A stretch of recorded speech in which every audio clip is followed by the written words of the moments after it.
Yo guys, this is Sanjana here from Madhav's Maddy.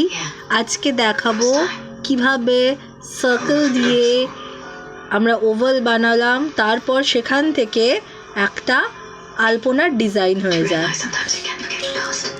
চলো একটা circle নিয়ে আগে নিলাম, সার্কেল একটু ওভাল ভাবে নিলাম। ওভাল ভাবে সার্কেলটা নেওয়ার পরে এবার ডিরেক্ট সিলেকশন টুলে গেলাম। ডিরেক্ট সিলেকশন টুলে যাওয়ার পরে এই ওপরের পয়েন্টটা এটা আমরা কার্ভ টুল দিয়ে একটা পয়েন্ট করব। দেখো একটা পয়েন্ট নোট হয়ে গেল, এই দুটো নোট বেরিয়ে গেল। এবার আবার ডিরেক্ট সিলেকশন টুল দিয়ে একটু অ্যাডজাস্ট করব।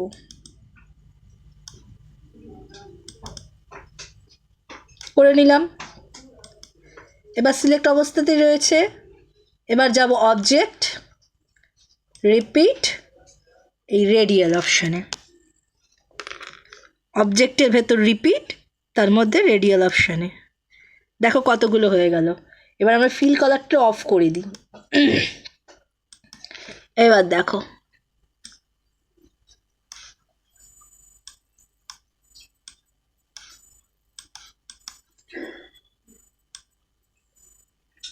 দেখো ইজিলি কিভাবে একটা আলপনার ডিজাইন চলে এলো। এটা কিন্তু একটাই অবজেক্ট, এটা কিন্তু এতগুলো নয়। আমি একটাই অবজেক্ট ক্রিয়েট করেছি, সেটা দিয়ে এই চারপাশ দিয়ে করেছি। এবার চাইলে তোমরা এটাকে এইভাবে ছড়াতে পারো, এইভাবে কমাতে পারো। এবার এইভাবে এই দেখো আবার দেখো যতগুলো ইচ্ছে ততগুলো হয়ে গেল।